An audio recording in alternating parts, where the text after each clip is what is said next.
Hey, everybody, this is Tim Gillette, and we are live with another Tim Gillette show. I know, the show's named after me, but it isn't about me.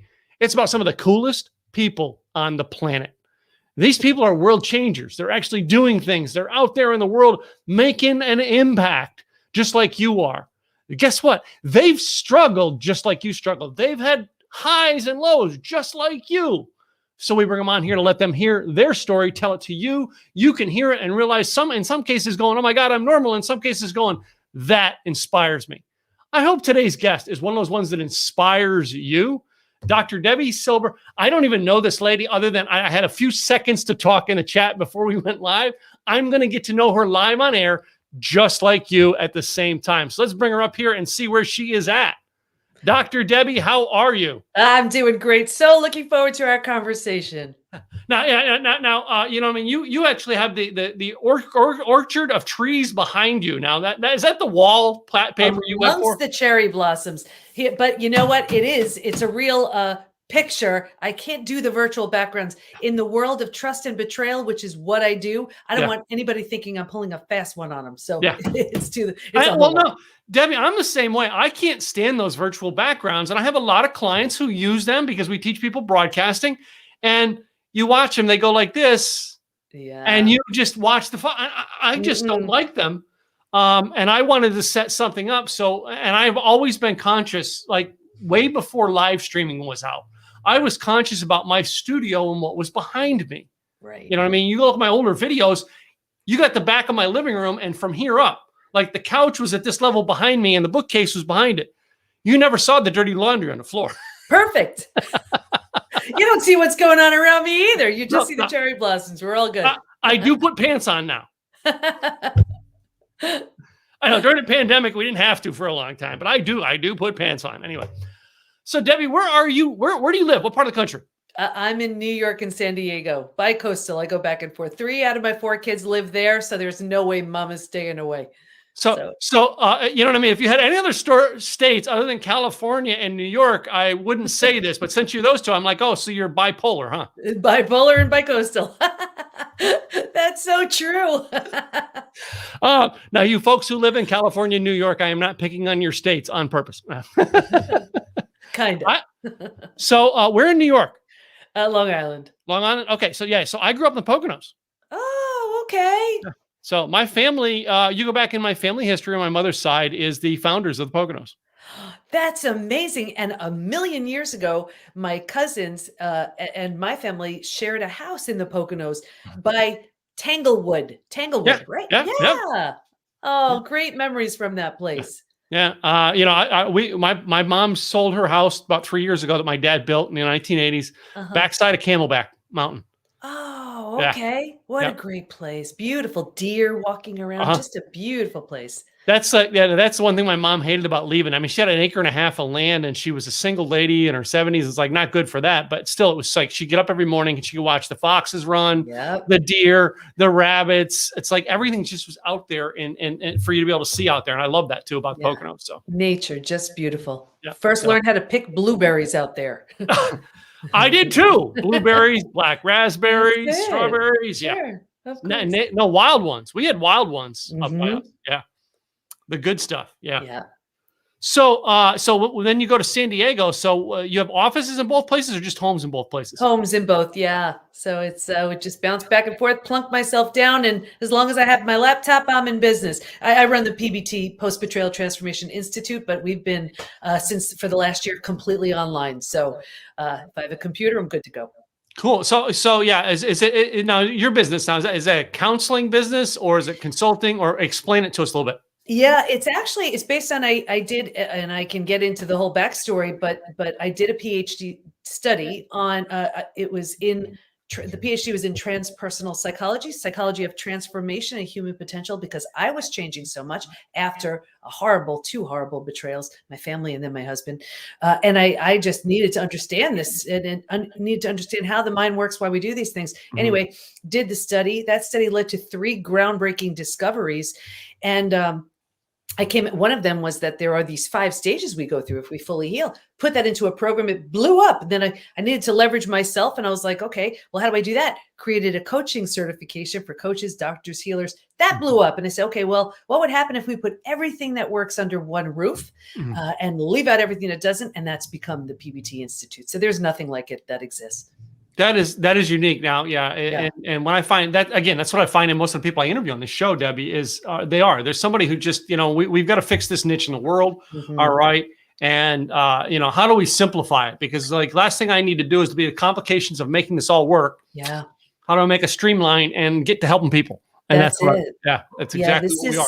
It's really, these are the training wheels until you don't need it anymore. But we have live daily classes with certified coaches, our programs are the right type of support. It's really what the research proved we need. And people just get their job done and move along. So you said you got this because of problems you had in your own life. All right. Are you willing to go into those, or you want to just highlight a little bit about them? Yeah, sure. No problem. This is actually my 30th year in business, health, mindset, personal development. And as my life would morph and change, so would business. And then it was this betrayal from my family. And I thought I did the work to heal, but clearly there was more to learn. A couple of years later, it was my husband. So got him out of the house. And I was like, wow, this is, what's common to these two experiences? And I realized I never really took my needs seriously. It was always about everybody else. So here I was, 4 kids, 6 dogs, a thriving business. I was like, going back for this PhD. I had no idea how I was going to do it, how I was going to pay for it, but I felt so called to do it. And that very big decision for me was a game changer. When these 3 discoveries were made, it was like, well, how do you go back to business as usual? I mean, this is change. It's like life changing for certainly for me and for so many others. So, it started this entirely new business, brand, life, self. Cool. I do find that most of the times that comes out in this world is most people are trying to fix a problem they have. And then they're shocked to go, oh my God, you have that problem too? Yeah. Well, I remember going through it saying, if I could, the injustice was so big. Integrity is like, I value that more than anything. And it was so huge. There wasn't a cell of me that was okay with betrayal. And I remember going through the healing and I said, okay, if I heal from this, I'm taking everybody with me. Yeah. And that was it. Wow. So, I mean, how many people have gone through your programs in 30 years? Do you have an about number, or? It's in the 30 years, it's thousands and thousands. But with this since this betrayal new chapter, it's really, I mean, the numbers are growing steadily. We've had easily over 25,000 people who've taken our post-betrayal syndrome quiz to see to what extent they're struggling. That was actually one of the discoveries, that there's this collection of symptoms, physical, mental, and emotional, so common to betrayal. It's known as post-betrayal syndrome. What's so interesting on the quiz is we've all heard time heals all wounds. I have the proof when it comes to betrayal. That's not true. Yeah.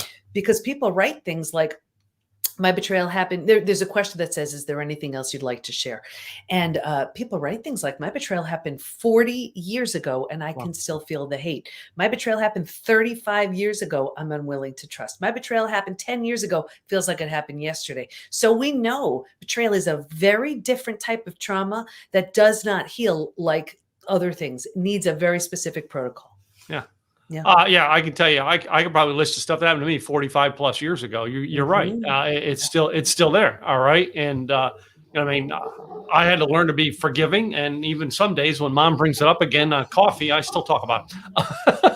Yeah. And you know what, actually that's about one of the other discoveries, that at first I was studying something called post-traumatic growth, and post-traumatic growth is sort of like the upside of a trauma, how any trauma, death of a loved one, disease, natural disaster, leaves you with a new awareness, perspective, insight you didn't have. Wow. And I was like, yes, I get that. I've been through death of a loved one. I've been through disease. And I was like, betrayal feels very different, but I didn't want to assume. So I asked all my study participants and I said, if you've been through other traumas besides betrayal, does it feel different for you? Hands down, unanimously, they said, oh my gosh, it's so different. Here's why. When you lose someone you love, let's just say, you grieve, you're sad, you mourn the loss. You don't necessarily take it personally. Yeah. because betrayal feels so intentional, we take it so personally. So the whole self has to be rebuilt: rejection, abandonment, confidence, worthiness, belonging, trust. So when you rebuild all that, I coined a new term, which is called post-betrayal transformation. That is the complete and total rebuild after your situation and of you after an experience with betrayal. Wow. So, and you said you've been doing this for 30 years. All right. Was this your first career, or were you doing something beforehand and and this evolved into this? Yeah, no, I've been in business for 30 years. It started in health. I was a holistic dietitian, master's in nutrition, personal trainer. And then I had a lot of clients coming to me with stress related symptoms and illnesses and issues. And so I became a whole health coach and then a functional diagnostic nutritionist. So I could test people for stress related, issues and symptoms. And then the trauma happened to me. And that's when I went back for the PhD. And so, I took along with me the health, the mindset, the personal development, everything that was working in all of those other careers.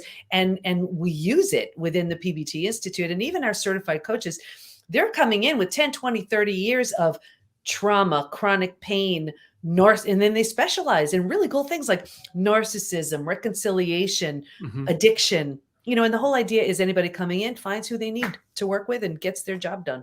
Cool.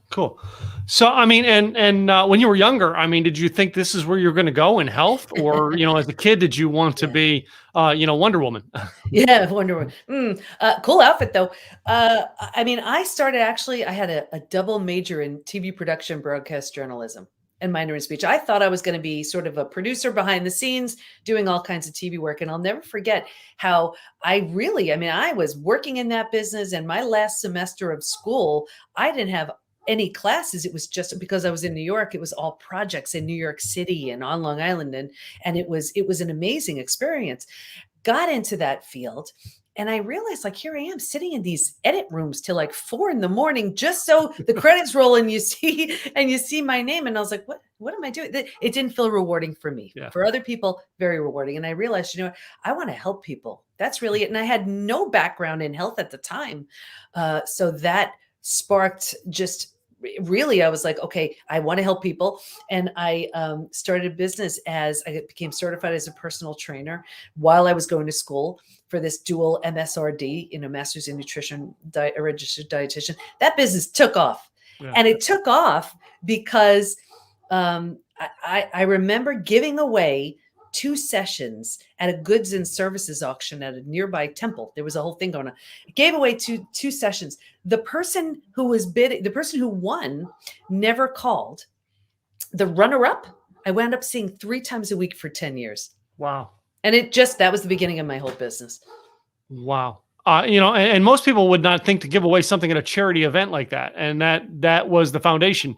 Nowadays, a lot of people are doing that, but I'll bet 30 years ago, nobody thought just give away something at a charity. I mean, I used to 30 years ago, I was washing cars and I would give away car washes at charities. You go.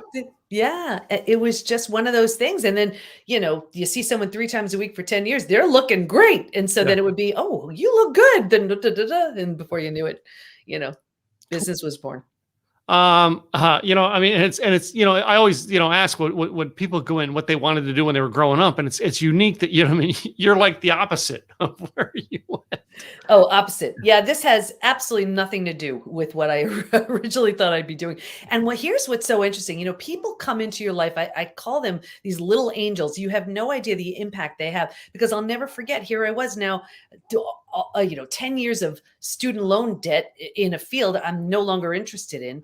And I just I knew I wanted health, but I didn't know what direction or anything. And I'll never forget my college roommate calling me up one day and saying, "Are you bored with your job?" I'm like, "You have no idea." She said, "Let's take a class." I said, "I don't even care what it is. Sign me up." She goes, "No, let's take a cooking class." That's fine. And then she calls back and she said, "Let's take it towards something. Let's be dietitians." And I was like, "Well, that's a really good idea." I signed up. She never did. But here's the crazy thing. Years later, when my betrayal happened and I was like, that's it. It's my turn. I'm doing something. I'm going back for this PhD. I always wanted to do that. Yeah. Should I go back for holistic nutrition? I didn't know. And I met with a friend and she said, I really want to go back too. She goes, "I've been hearing about this transpersonal psychology." So what the heck is that? She tells me the psychology of transformation and human potential. I was like, "Oh, that sounds great." I signed up. She never did. My wife's best friend, and now it's her sister-in-law, because her best friend ended up marrying her brother. She has a tattoo, and her sister-in-law was supposed to get the same tattoo and backed out. And it's like says friends in Japanese or something. And everybody says, "What's that tattoo mean?" Says, "I'm stupid." I went to get the tattoo, and my friend, got talked out of it by her ex-husband now. Anyway, yeah, because I'm stupid, and I'm like, nah, same thing. You know what I mean? Yeah, let's go do that. Okay, I'm not going to do it now that you did. Yeah. Greatest thing I could have done. Yeah. It changed my life, and now thankfully the lives of thousands of others. Yeah. That's the beauty. So, I mean, and your whole practice now, you said, is online because of the pandemic, which a lot of people went online during the pandemic. Did you ever think you were going to move everything online, or? We actually moved online before the pandemic, and I had a beautiful, the Institute was a beautiful space in New York. And what was so interesting was the local people wanted to be online. So it wasn't even like it was because of the pandemic. And I'm thinking, the heck am I having this beautiful space for? Everyone wants to be online anyway. And the beauty is now, I mean, we have members in the community from, everywhere. It's so incredible. Even one of our coaches, who's since now just coaching on her own, she was working within the Institute. She was from Slovenia. I'm like, I don't even know where that is. But the beauty is it's a way that everyone can get access whenever they want it from wherever they are. So I'm just thinking the price of real estate to lease an office in New York. Are you in the city, or were you out on Long Island? I was on Long Island, but still, it was a beautiful still, it's outrageous. Space. Yeah, it was. Yeah, because come on, I ran. I had businesses. I ran in Philadelphia and Boston, and like the price of real estate up there for commercial was outrageous, ridiculous. And that's besides team and support and everything else you need. Yeah. So I mean, since in Texas, I've worked out of my house. This to set you on is my third business out of my house since being here in 20 years, and I can't imagine having a commercial space, let alone a commercial space in Manhattan through the pandemic, or even anywhere, New York, New England, anywhere like that now. Yeah. But we really thought, because this entire business is completely blue ocean. There's nothing like this that exists. So we thought we needed this physical space, but it turns out we don't at all. And it's working out beautifully. People are finding us, and they've been betrayed by a family member, coworker, friend, partner, self. And they're either through my book Trust Again, or through my TEDx talks, or through all the podcasts, or wherever I've been on, they just, referral, they hear about us, and they get the support they need. Well, Debbie, I can only imagine being someplace, all right, and still not, trying to not talk about it, all right, and to go search for something like this. I can't imagine it, right?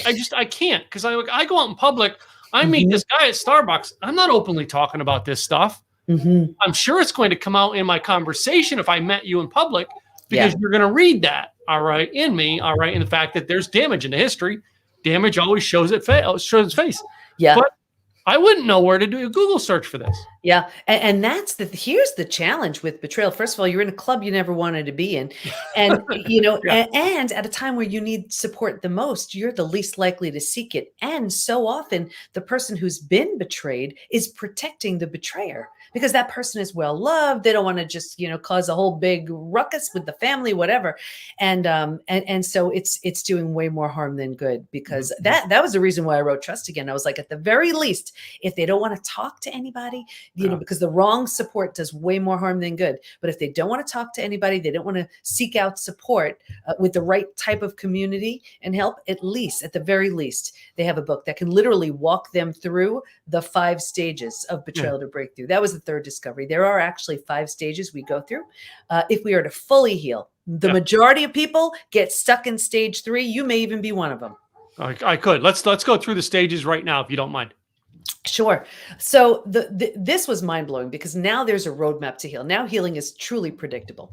So Mhm. the first stage is like a setup stage. And if you imagine four legs of a table, the four legs being physical, mental, emotional, and spiritual, what I saw with everybody, me too, was this real heavy lean on the physical and the mental and kind of neglecting the emotional and the spiritual. What does that look like? Looks like we're really good at thinking and doing and not really paying much attention to the feeling and being. That's where our intuition lies. And we turn that down. Anyway, if a table has two legs, easy for the table to topple over. That's us. Stage two, by far out of all of the stages, this one is the scariest stage.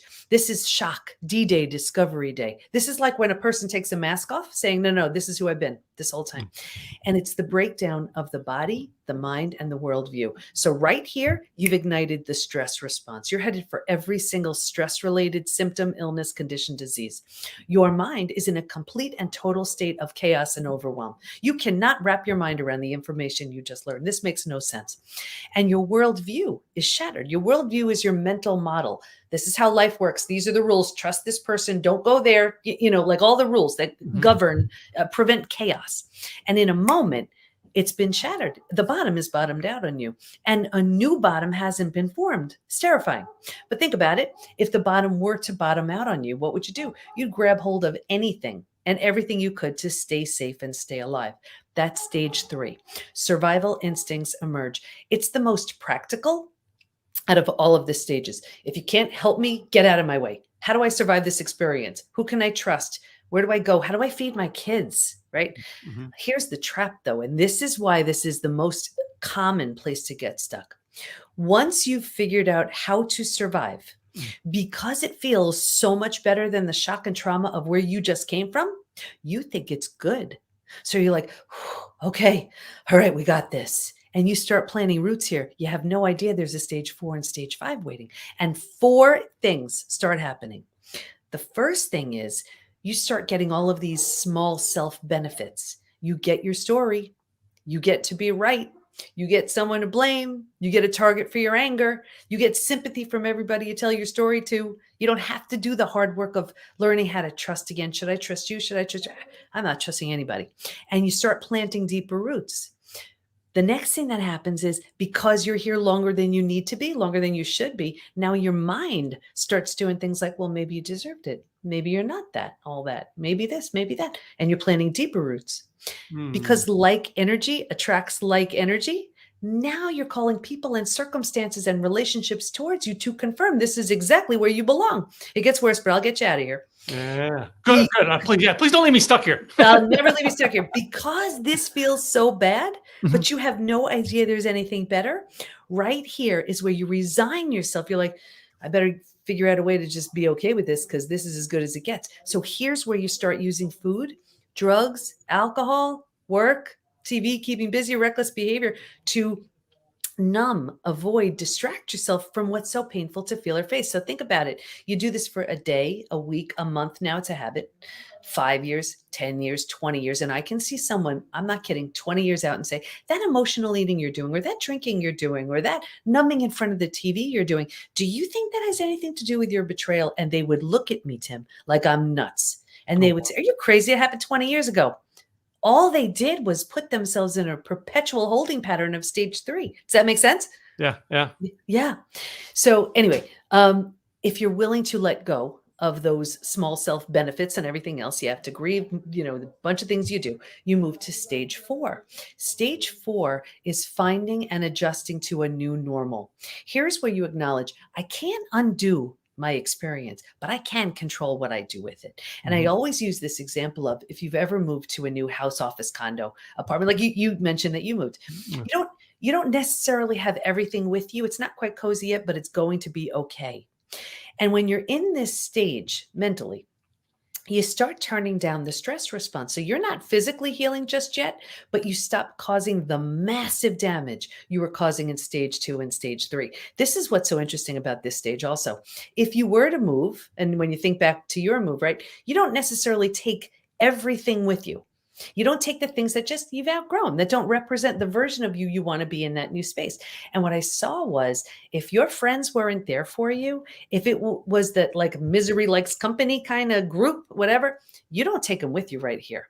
You've just outgrown them. So people say to me all the time, what the heck? I've had these friends 10, 20, 30 years. Is it me? Yes, it is. You're undergoing a transformation and you've simply outgrown these people. Anyway, when you're in stage 4, you're making it mentally okay, right? You move into the 5th most beautiful stage, and this is healing, rebirth, and a new worldview. The body starts to heal, self-love, self-care, eating well, exercise. You didn't have the bandwidth for that earlier. Now you do. Yeah. Your mind is healing. You're making new rules, new boundaries based on your experience. And you have a new worldview based on the road you just traveled. And the 4 legs of the table, in the beginning, it was just all about the physical and the mental. But at this point, we're solidly grounded because we're focused on the emotional and the spiritual too. Those are the 5 stages. That is awesome. So, yeah. And yeah, I've seen myself in each one of those stages. Yeah. Yeah. And people stay, and people stay in that stage 3 forever. Yeah. So, and I remember being in stages. I went through a life enrichment seminar here in Dallas in 2003. Mhm. That was an eye opener for me. And, and basically the tool that they had to teach me was I had to choose to forgive people. All right. I had to choose to forgive people. And we're not talking like, you know what I mean? Trauma like you were talking. We're talking like I had to. Dude, he stepped on your toe when you were in 2nd grade. Did get over it, right? Forgive. And I was so welcome to adjusting the person leading my group in there tried to put it in a picture form for me, and he said, "I want you to pick up these 2 chairs and hold them." I'm like, "Yeah, okay." Mm-hmm. So I'm holding these 2 chairs, no problem. I just adjusted myself to hold them. Yeah. I'm like, okay, yeah, this is my new normal. Yeah, whatever. And that was my life. I would adjust. I would hold. I would, do whatever. And he goes, okay, this isn't working. I've got to get you to get out of this. He's like, come for a walk with me with the 2 chairs. I go to sit there. He said, no, carry the 2 chairs. And and immediately we're going through between people and I'm adjusting the chairs and he goes, do you not get that this is your entire life? Yeah. Yeah. It's so true. Forgiveness is, it's brutal, but it's the most one of the most freeing things we can do. And here's the thing too, forgiveness has nothing to do with the other person. Yeah. It's letting go of the power that pain has over you. And we teach within the Institute, how do you know if it's safe and in your best interest because you should forgive anyway, to forgive and reconcile or forgive and move on. And like with my family betrayal, it wasn't an option. So here's where you rebuild yourself and move along. And then we also teach if the situation lends itself, if you're willing, if you want to, you can rebuild something potentially entirely new with the person who hurt you. And that's what I did with my husband. So not long ago, we married each other again, new rings, new vows, new dress, and our 4 kids is our bridal party. Never in a bazillion years would I have done that if I wasn't totally different. For sure, if he wasn't totally different. Yeah. And, betrayal is the setup for transformation. Wow. That's the gift. And I know people say gift in trauma. Yeah, because the old relationship, it's leveled. Yeah. And you have the potential to birth something new. Yeah. So I get that. You know what I mean? Like I'm divorced twice, and my wife and I now that I'm with, it's like the 2 of us. We were both divorced twice when we met. Mm-hmm. We you know what I mean? Yeah, we're not going to build the way we did last time. Type thing. But like it's interesting. My first wife. I'm not angry at her anymore. All right. I've actually helped her out, as a matter of fact, because she's the mother of my daughter. I've helped her out. All right. My wife's first husband helped him out. He's come over. He comes over at half the time when the kids are here. He comes over with them. Right. And you know what I mean? It's like it's a whole different relationship. Yeah. And that's the opportunity. I talk about this in the second TEDx that I did. Do you have post-betrayal syndrome? I talk about the difference between resilience and and trauma and transformation. And I think this would serve the audience.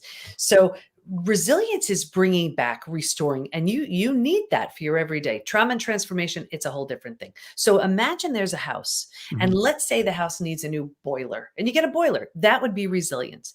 Let's say it needs a new paint job, and you paint. That would be resilience. You're restoring it. You're bringing it back. Here's trauma and transformation.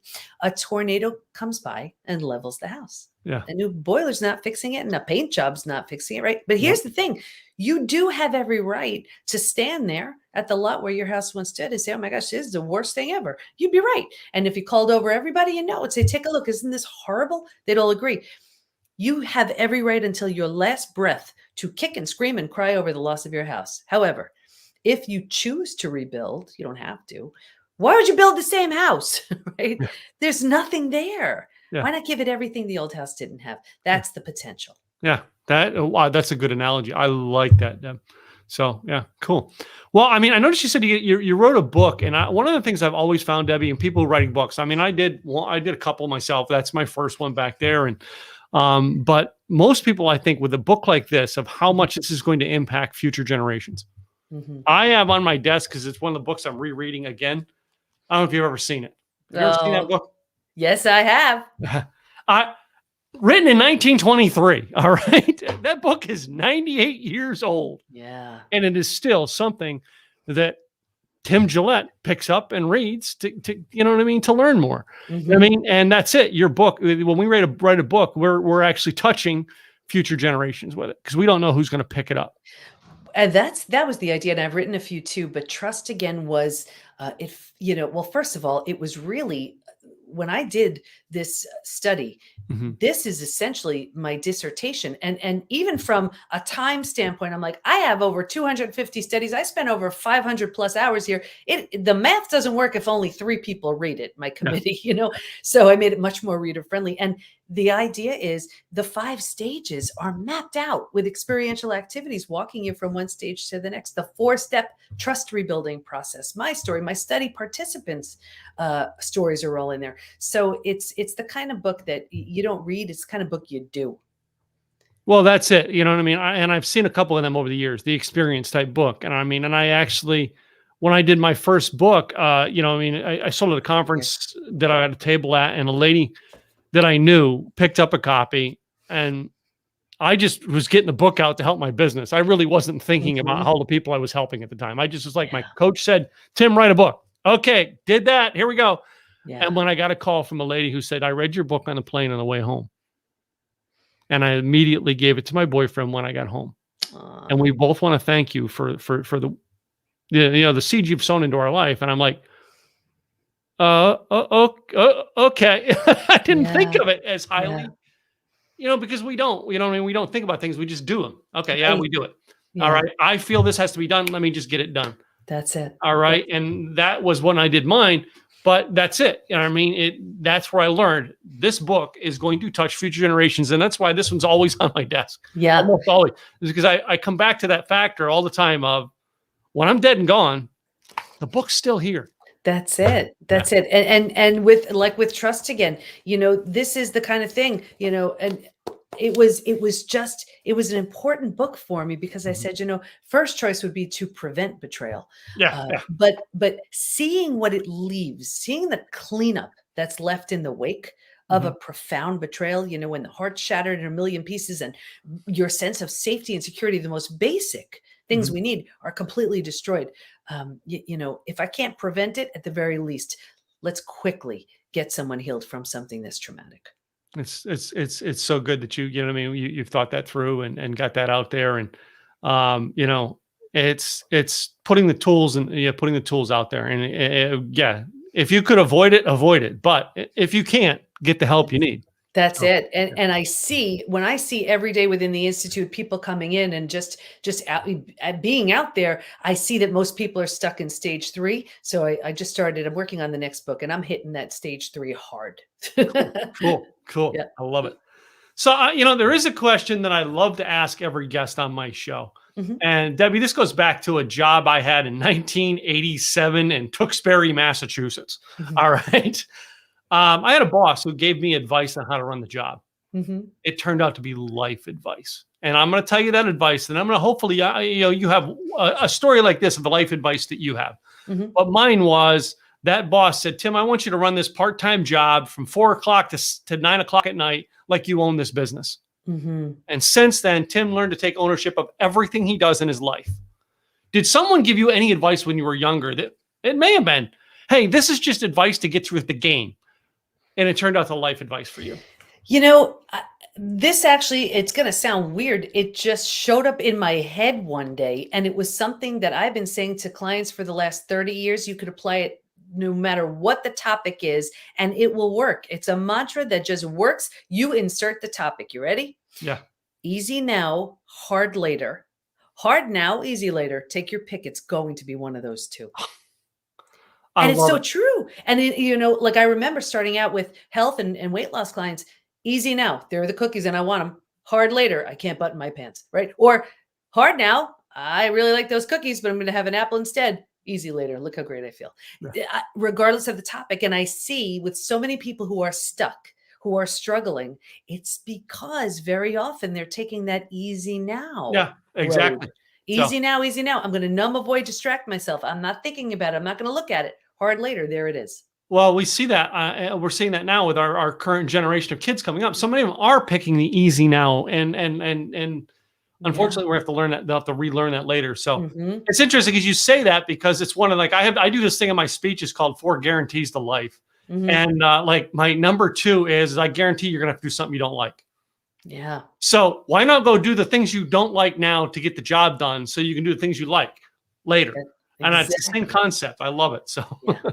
Yeah, it's just we don't like being uncomfortable, but the only way out the other side is through it. I will do today the things people won't so I can live tomorrow the life that others can't. And I remember that from my, network marketing days, know what I mean? Yeah.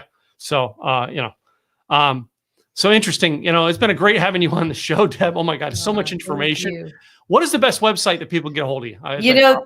They should go right to the PBT. PBT is in post-betrayal transformation, the pbtinstitute.com/quiz. This way they could take the post-betrayal syndrome. So the quiz is right on there. All right. Right there. Yeah. All right.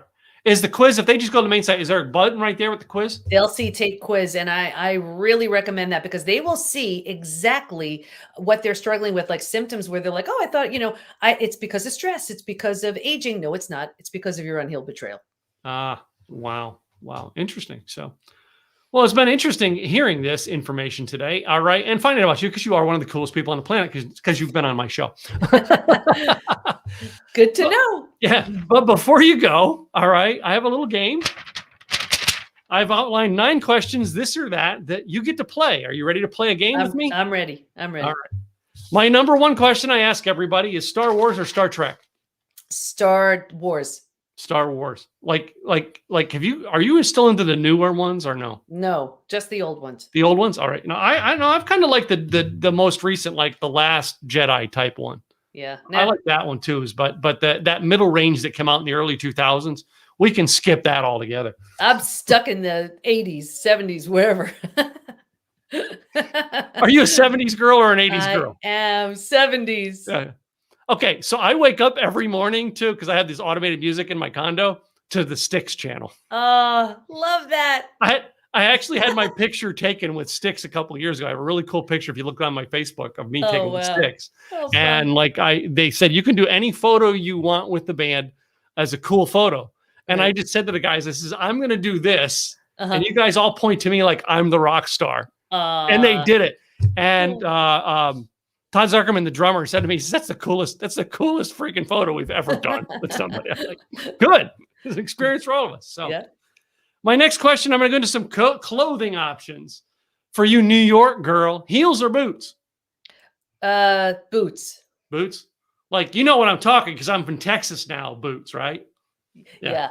I mean, heels definitely have a place, but I just like boots. You just want to put on that sort of, tough guy kind of thing. Boots just do the job. Yeah. I've got like a collection of tons of cowboy boots and Western boots. That's what I'm into. Yeah. Anyway. Yeah. How about dress up or yoga pants?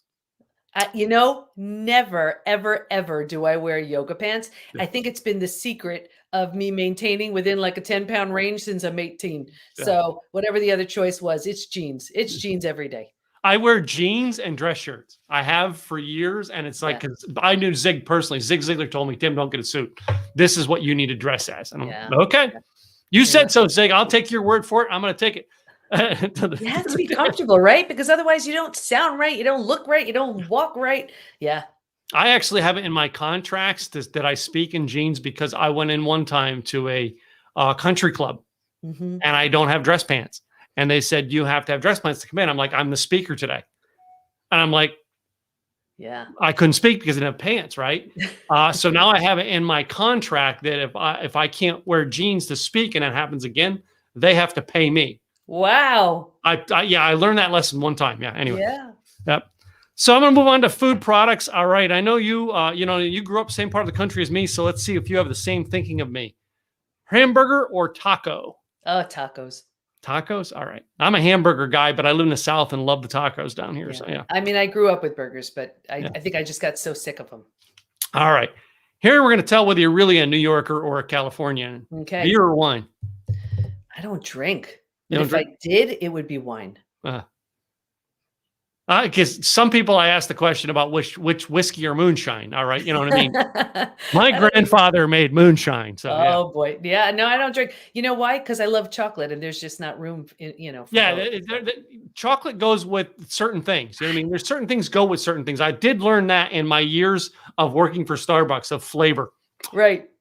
So how about which band from the 60s is better? Beatles or Stones? Stones. Stones. Oh, I figured you for a Stones girl. I don't know why. Yeah. Not a Beatles girl. Yeah. I was going to try to pick a appreciate 70s band, but I figured I wanted to go back to the 60s because like they were more iconic. Anyway. that. How about you're riding in your car? Are you listening to a podcast or music? Yep. Or books and Podcast. But yeah, Audible. I was going to say that's my number one. I'm listening to an Audible. Yeah, I'm kind of balanced. I was listening during the pandemic. I started listening to podcasts. Mm-hmm. But my ride was from here to Starbucks and back. That's all I did for a year and a half. Yeah. Yeah. But yeah, I love audio. I would rather listen Mhm. to audio now than music half the time. So yeah. Now my controversial ones to close out.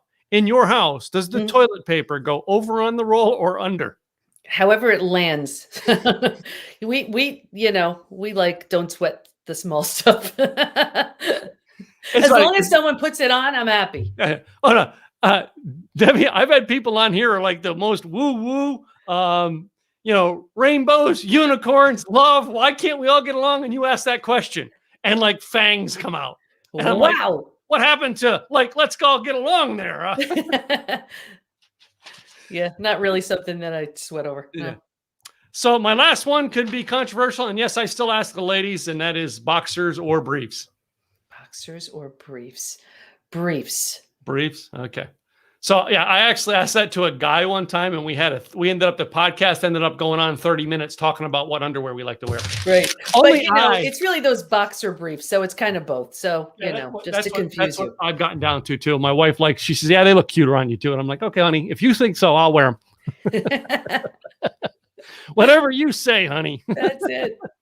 Happy wife is a happy life. Yep. So, well, Debbie, it's been great having you on the show. Why don't you tell the website one more time for people, both audio and video can hear it? Absolutely. Thank you. It's the PBT as in post-betrayal transformation, thepbtinstitute.com/quiz. That'll bring you right to the quiz. But either way, just go to thepbtinstitute.com and you'll see everything. Thank you. Thank you so much, Debbie, for taking time out of your schedule today. All right. Come here to share with our audience and our community. We appreciate you for sharing. Thank you with for us the both. opportunity. Yeah. So, and I hope to see you again. So that's Thank you. To you, the listener, I want to thank you guys for tuning in today. Go check out the pbtinstitute.com and do the /quiz. Take the quiz and find out about you. Check out Debbie and everything she's doing out there, both in New York and California, because she's just a cool dude. All right. You got to check her out. In the meantime, I thank you for listening. Make sure you subscribe to our YouTube channel as well as where you get your podcast. I'll be back real soon with another awesome, cool person to interview. I'm Tim Gillette. See you guys next time. Have a great day.